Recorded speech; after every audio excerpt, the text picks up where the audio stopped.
Welcome back, everyone, to the Risk Intel podcast, powered by SRA Watchtower, where we share risk intelligence with experts from across the banking industry. I'm your host, Ed Vincent, CEO at SRA Watchtower.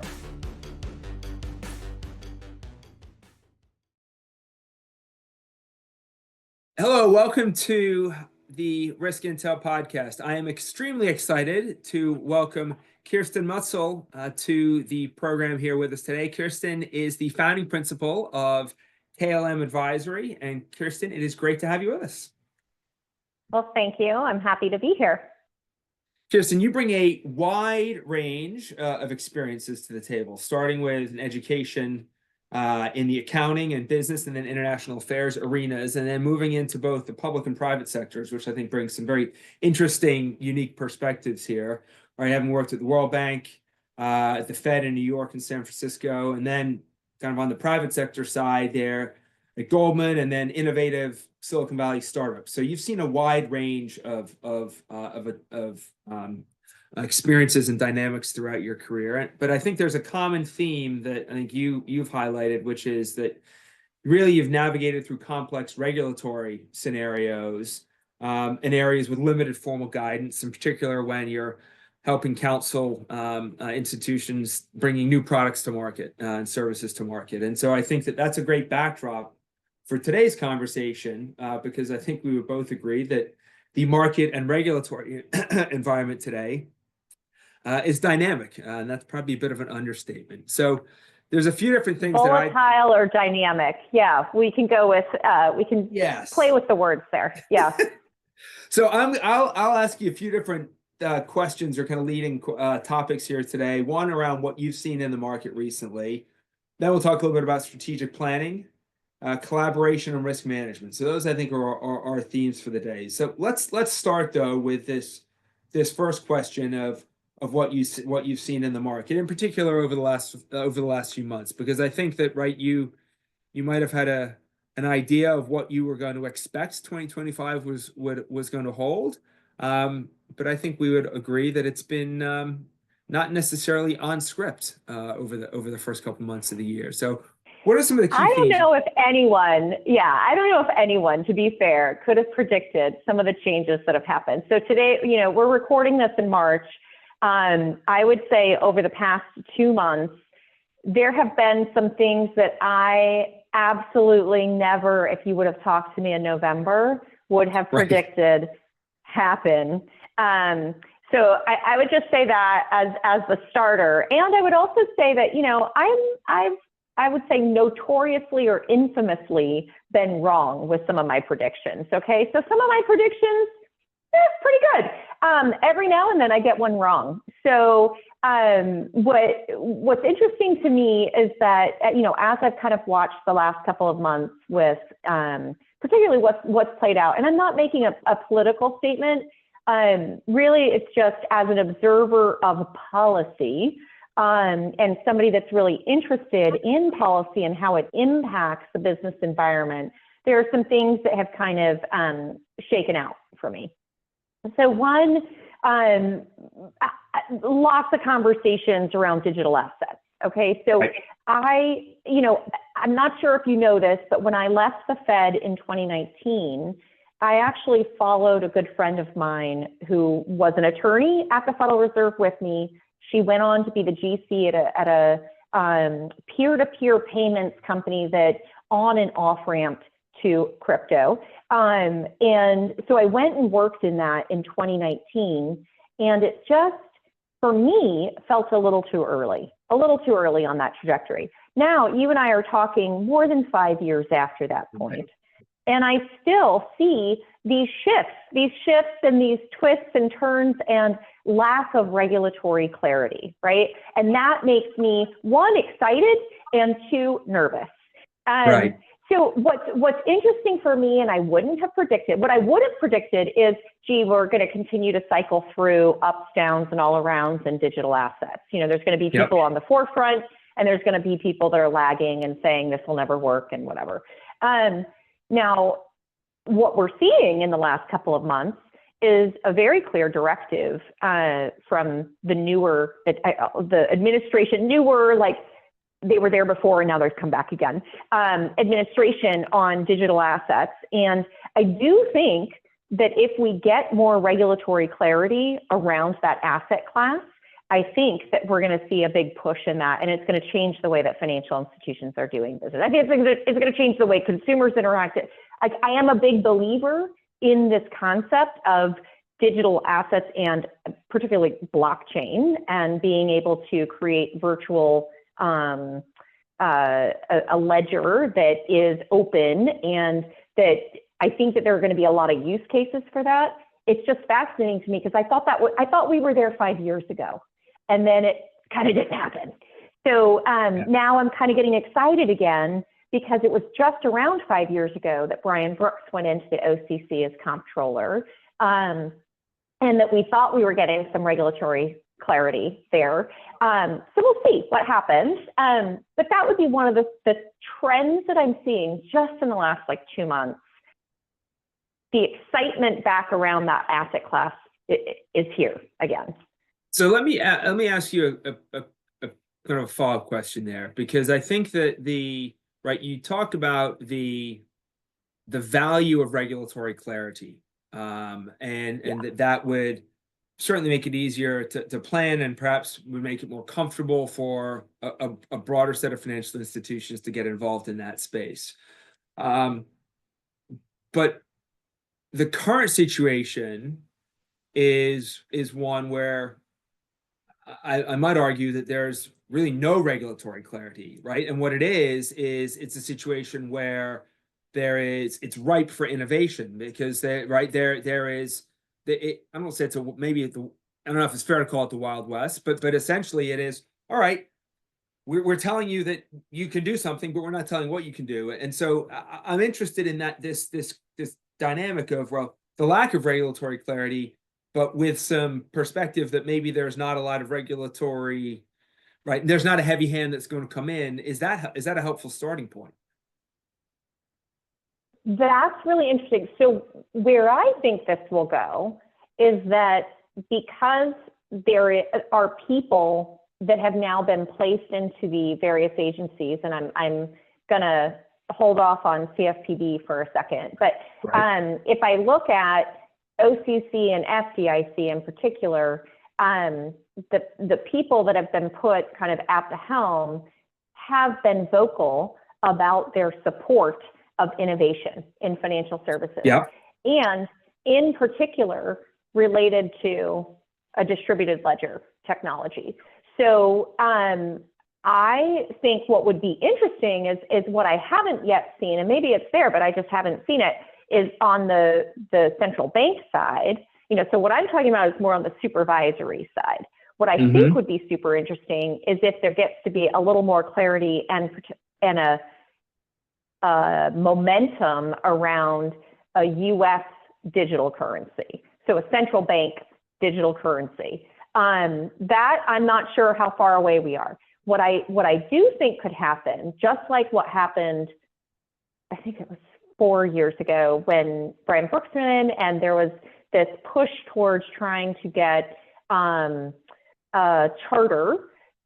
So trying to get some type of, maybe not a charter, but some kind of licensing for entities that were non-banks, but were operating kind of adjacent. I think that could be the direction that we might even see that in 2025 and 2026.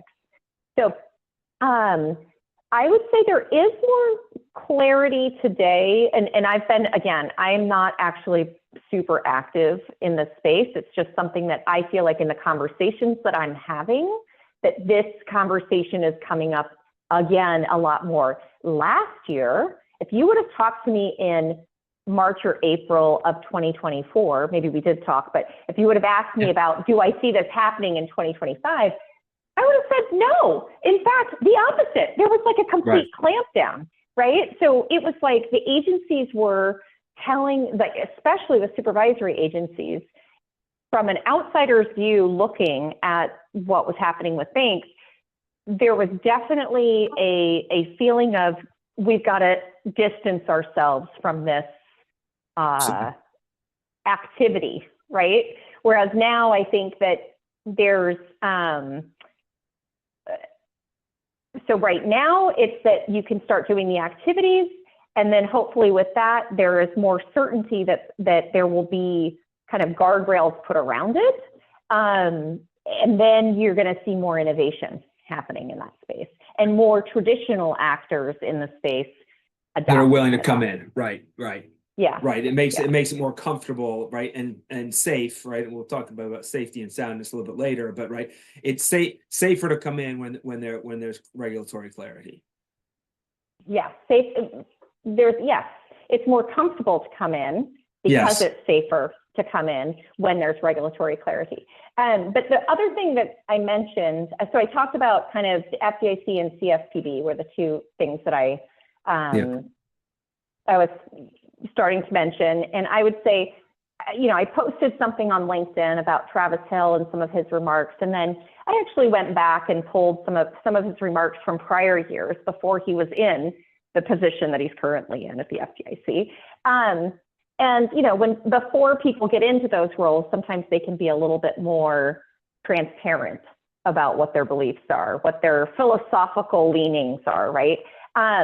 So, everybody, without fail, when they take a role in, I mean, I'd love it if somebody proves me wrong on this, but from what I've seen over, let's call it 20 years of looking at these agencies and who gets appointed, there's always an announcement made about regulatory efficiency. There's always something around that. Yes. So that to me doesn't feel so different from what I would expect going into 2025, right?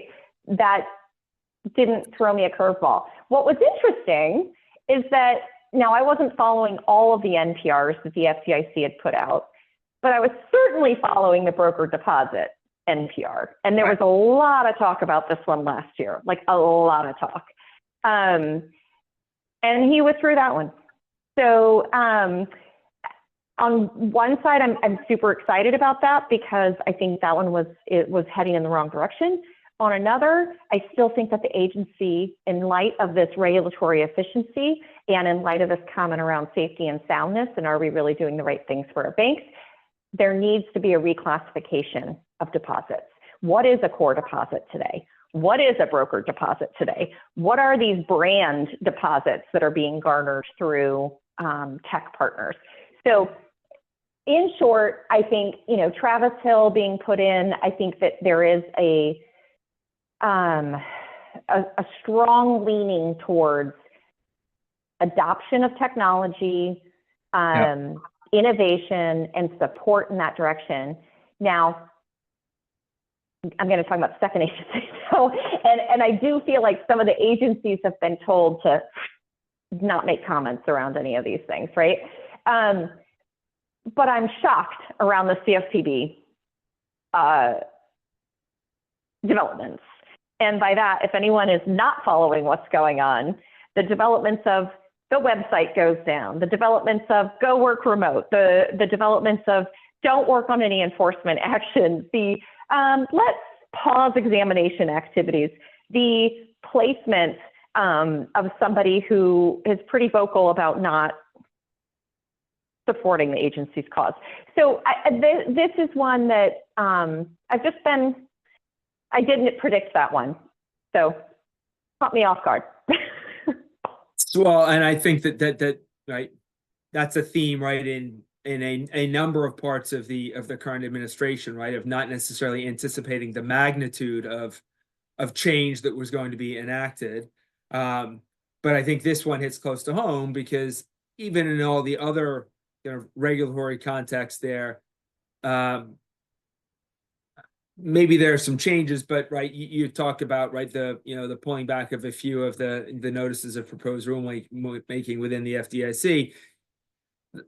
That's not unheard of when you've got a new person moving into that to a leadership position, and it's also not unheard of, right, to resuscitate. Right, there was a mindset of innovation and technology support, right, during prior regimes of the FDIC, right. So that feels like that's a little bit right. Maybe it's come back around, but it's not. Wow, this is coming out of from really out of left field. The CFPB situation is clearly quite different. Well, what's interesting about that one is, and again, I'm I'm not an attorney, and I don't really know everything about how our laws are made. And yet, I lived through the financial crisis. I lived in New York City at the time. I actually don't think I can say Manhattan. I think I was living in Brooklyn most of the time. But so I'll say just New York City at the time. I was working at Goldman Sachs for part of it, and then I transitioned over to the New York Fed. So I'm somewhat familiar with the stuff that kind of happened, that Elizabeth Warren and others, why they were advocating for the creation of the CFPB. Now, I always understood, that the CFPB was created as an act of law. So to me, what's interesting about this is just the way, so it's different. I'm juxtapositioning the FDIC changes and the CFPB changes in that the FDIC, that's all stuff that is pretty normal. When somebody comes in, they talk about, regulatory efficiency. They go through, they put their principles in place. They lead with their own philosophy, which aligns to whoever, the party that appointed them. But what is not normal is the sudden withdrawal of support, financial support. So that is, again, I'm not making a political statement. I'm just looking at it and going, wow, this seems, maybe, I don't know if it's completely unprecedented. Maybe there's something in history that I'm not aware of, but it seems pretty unusual. So that one I would not have predicted. Right. And I don't really have an idea of how this is going to impact the safety, soundness, fairness of our financial system yet. That it'll be interesting to watch, I think, just from a trend, Right. It's probably a bit too early to tell. But certainly, as you said, not necessarily something that could have been anticipated. Let me give you another theme of something that I'm interested about, of your level of anticipation or understanding or thought of what was going to occur. AI has been around. We're talking about AI all over the place. But what's your view on kind of what you've seen on the AI landscape in the first few months of this year? And there is an increased level of utilizing AI in decision-making situations as opposed to just kind of operational efficiency. Yeah, I think there's a few things that I'll say about that. I'm going to circle back to the concept of regulatory clarity as well, because I do think with the shifts in the bank supervision, and I'm specifically saying banks because I'm not as familiar with, like the NCUA and some of the other ones, but I do think that there's been a shift feeling within the bank supervisory agencies. There was a lot of skepticism around AI, and by AI, it's mainly this piece of decision making. So again, the last couple of years, it's almost like toxic, right? It's not like we're not going to look at it because we don't want to be scrutinized. We don't want to be put under the microscope with the examiners. Whereas now, I think there's a little bit of breathing space to look at this.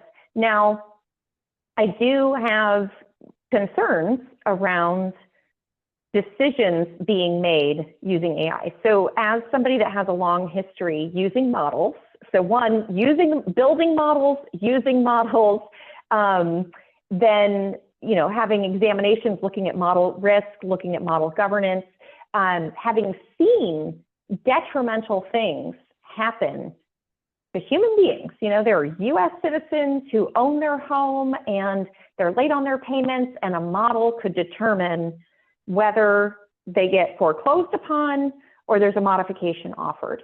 There could be a mistake in the model that wasn't, poor model governance led to a lot of people losing their homes, right? That's devastating for people. Now that's before the model actually made the decision. So then fast forward to where we are now with the idea of decision making from the models.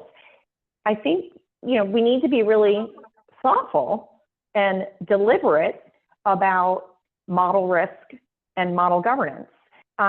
So looking at how the models are developed, what data they're developed on, and and I think that people need to understand, as in at least the financial institutions using the models need to understand how those decisions are being made and how the decisions are being trained. Now, in full transparency, I'm going to say again, I am such an advocate for innovation. I am such an advocate for efficiencies and streamlining and getting products and services to market that make not only our country great, but the world a better place, right? Having said that, I wanted to learn more about AI. So I have a client that is an AI tool used by banks, right? Used by financial institutions, fintech banks. And so I am doing that in part so that I keep my finger in the AI movement, right? And so one thing that I'm seeing through my work with that client is that more financial institutions are looking for ways to be able to be more compliant by using AI, meaning not just like replacing the humans, although I think there is the opportunity to, I guess, like reposition humans to do higher order thinking rather than the kind of the low level thinking. But one of the things that that company is working on is the ability to have 100% visibility into all interactions with the customer. So, and then you can build trends and data analysis out of that, right? So, I guess like I would say I'm concerned over some of the ethical underpinnings of AI and who's creating those, and specifically the decision making, the tools that are being used for employees at a financial institution to rely upon the decision from that. And that can be unintended, like the modification versus a foreclosure. That can be intended. And it's like, how do regulators or bank supervisors, how are they going to ensure that there's not an unintended consequence?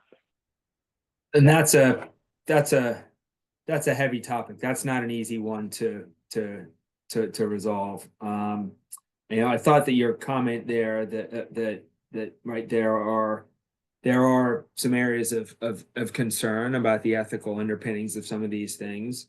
But at the same time, right, you have institutions that are looking for ways to be more compliant. I thought that was a great phrase. And so, right, it's when used for good, this can be incredibly valuable. When it's not used for good, right, there's some really significant risks.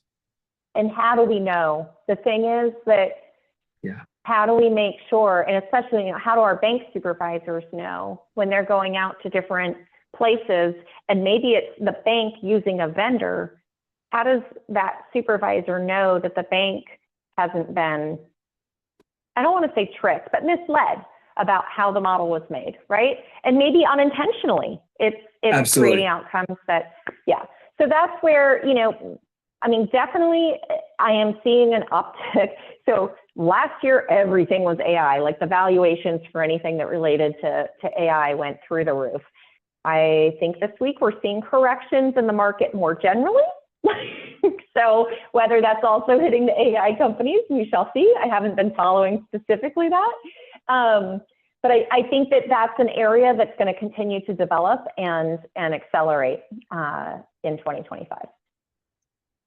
Okay, we've touched on a few different themes, but we haven't really talked yet about anything maybe on a more global or macro level. And I know that's one of the themes that you had flagged to me is not necessarily expected or anticipated how some of these global and macroeconomic relationships would have played out in these first few months of the year. Yeah, I mean, this, so it's interesting. People didn't really understand when, I mean, I make a lot of my decisions intuitively and also just because I'm curious, right? So when I did the Peace Corps, I set up financial institutions in the Peace Corps. I came back from that and went right into grad school. And instead of just, you know, like a lot of my peers from Peace Corps were going right in and doing international affairs. A lot of my peers from my undergrad had gone on to get an MBA, or, you know, I worked in an accounting firm. People go on to get an MBA. So I decided to do both.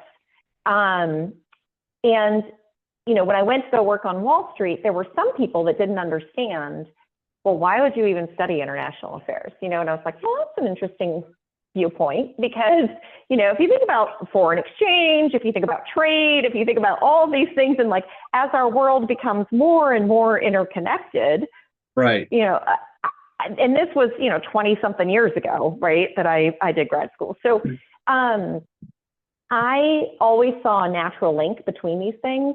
And if you look at some of the things that have happened over the last few years, you know, there's the war in Ukraine and the situation with Russia. There's the Middle Eastern situation that's not just the last few years, but it's escalated, right?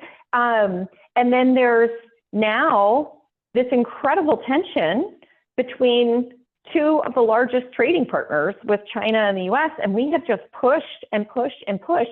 And it's this story of, and it's not the first time in history these types of things have happened, but where one political leader, whether it's the Americans or not, but one political leader comes in and really strong. And then, you know, when you set something out like that, the other country comes back just as strong, right? It takes a lot in front of your entire populace to not stand up to someone restricting you, right? So I am not a foreign diplomat. I am in no means trained on any of those conversations.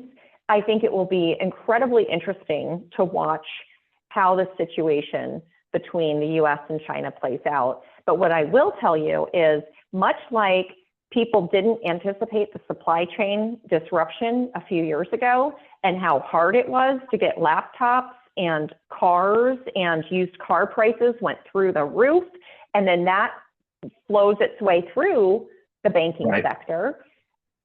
The stuff going on with China is going to have massive ripple effects in ways that I can't fully comprehend right now. But I know it's going to be a big one. And I feel like this is like, it proves my point about why I had a second master's degree. You know, it proves my point about why is understanding international relations, or at least paying attention to it, important for businesses. And I think that there could even be implications to, you know, the US monetary policy that relate to this. And so it'll just be interesting to see how really smart people tackle what is now unfolding between the two countries. Well, it's certainly, you used a phrase earlier about clarity, and right, with clarity you can plan, you can predict, you can build a strategy, right? When there's uncertainty, which is, I think, how we would describe the macroeconomic environment, it is very difficult to plan and to make an investment decision or a strategic decision for an institution. So certainly that's just the beginning of the trickle down effects, but the impacts will be certainly felt throughout this country as well. Let me bring us back to one other theme where I know you have spent a lot of your life in this world of embedded finance, banking as a service, right? And financial technology partners. What did you expect to see in the first part of this year, and what would you say you have seen there in that embedded finance arena? So again, the last few years, so I think I posted something on LinkedIn a few years ago that talked about the consent orders in this space, and that more and more, you know, I could see that more were going to come. I happen to be right on that prediction. I believe that this will, one, there'll be more regulatory clarity. I think there's going to be streamlining in the space. I think the agencies have definitely gotten smarter about how this is done. And I think the same sense, that same, the pendulum, right? Like when you work in an agency, you talk about the pendulum swinging back and forth, and it can swing really tight, or it can kind of pull off and allow banks to be a little bit more innovative. I am feeling, I will say, from my pipeline, from my the potential clients that are reaching out to me, I would say that a lot of people are still very, very interested in this space. So where you look at the last couple of years as banks have exited this space, so prominent examples in my mind is, you know, one that I've worked for that I won't mention, but very publicly dismantled a program. And then, you know, another one would be MCB, very publicly dismantling the program. Another one would be, you know, a Tennessee bank, very publicly dismantling the program. So I would say that over the last couple of years, since, you know, August of 2022, when all of the regulatory scrutiny came around on the embedded finance and SaaS types of programs, I think we're going to see, you know, one, already I'm seeing banks reaching out to me interested in accelerating programs. And I think that we're going to work our way through those consent orders that are already out there, and those will come down. So I think we're going to see a few years of breathing space on this, and banks having learned from the consent orders that came out and adopting some of those principles into their programs, and the agencies having gotten smarter and understanding where the risks are and where they're not, and getting some more clarity to the banks to be able to engage in this space. I love that last point of the agencies learning where the risks actually are and are not. And whether that's aspirational or it turns out to be reality, it's a great aspiration, because that is what should happen, right? This should be with all this, right? It should be cyclical. It should be iterative, pardon me, is the word I'm looking for. You should, right? Something happens, you learn from it, you try something else, you learn from it. So it'd be wonderful if the agencies really can approach it with that mindset, because that then leads to a better result for the entire system with the next go around. Well, I want to pick up on that, because I think you and I are both working in this space that it is iterative, and it is about learning. It's about trying, you may fail, you learn, you try again, you may fail, you learn, and you do better. That's not the mindset of people in a bank supervision role. And I think that theme of being able to fail, being able to learn from it and get better, that theme comes up in some other things that you and I have thought about talking about today. And one is the strategic planning. So some banks are afraid of writing a strategic plan because they don't want to put pen to paper and then be wrong, right? So somebody comes out a year later, 18 months later, and says, you didn't do any of that stuff. And in fact, you went in a completely different direction. Is that a bad thing? I don't think so. So I think you and I would probably align on how we think about this. And I'm making a big assumption there, but I'm thinking that because you and I are both working in this space where it's not predictable. You can't be comfortable with the status quo. We've chosen to work in a space that is by definition not the status quo. So we have to be comfortable with stumbling and getting back up again. And that the thing is, you know, I just want people to understand there's some banks that just have good intent and they make a mistake. And that's different than full out negligence or complete absurdity and not understanding the business that you're in. And it's not really a mistake. It's like recklessness, right? That is a different thing. That's a different animal than a bank being measured in its approach and having, you know, a new product, you know, having a program for bringing new products or modified products to market. So, you know, so I think that this idea of being able to fail and being able to put pen to paper, and that's an old school thought too, just being able to draft it in AI, draft your strategic plan in AI, and to have a view, right?